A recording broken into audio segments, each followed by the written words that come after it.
এই মুহূৰ্তত অসম আৰক্ষী সেৱাত প্ৰথম স্থানপ্ৰাপ্ত ৰোহিত চৌধুৰীৰ ভাষ্য আমাৰ হাতত আহি পৰিছে। মই দৰ্শকসকলক প্ৰথমতেই ৰোহিত চৌধুৰীৰ সেই এক্সক্লুচিভ ভাষ্য আপোনালোকলৈ আগবঢ়াইছোঁ।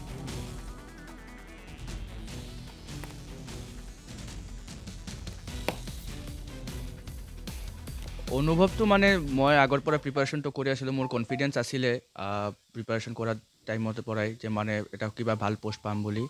আৰু প্ৰিপাৰেশ্যন কৰিছোঁ, কষ্ট কৰিছোঁ, আৰু ভগৱানৰ আশীৰ্বাদত আৰু মা দেউতাৰ আশীৰ্বাদত মানে পাইছোঁ পোষ্টটো।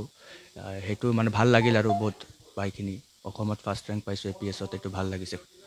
আহ্বান এটাই মানে যে এইটো ডেডিকেশ্যন দি কৰিব লাগিব। মানে এটা বছৰত পঢ়িখিনি এনেকৈ নহয় যে এবছৰ পঢ়িলে আৰু অলপ কেইমাহ পঢ়িলে হ'ব। এইটো মানে বছৰকে বছৰ ডেডিকেশ্যন দি পঢ়িব লাগিব, কনচিষ্টেণ্টলি পঢ়িব লাগিব।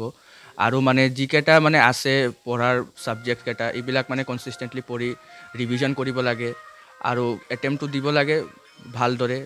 মানে সেইটোৱে ক'ম আৰু তেনেহ'লে হৈ যাব চিলেকশ্যনটো। আৰু আগৰ পৰা চবে ছাপোৰ্ট কৰিছে মোক, মোৰ বন্ধু বান্ধৱৰ পৰা সকলোৱে, আৰু মানে মোৰ টিচাৰ্ছো মোৰ গাইড কৰিছে, তেওঁলোকৰ মানে গাইডেঞ্চ পাইছোঁ ভালদৰে, আৰু নিজে প্ৰিপাৰেশ্যন কৰিছোঁ।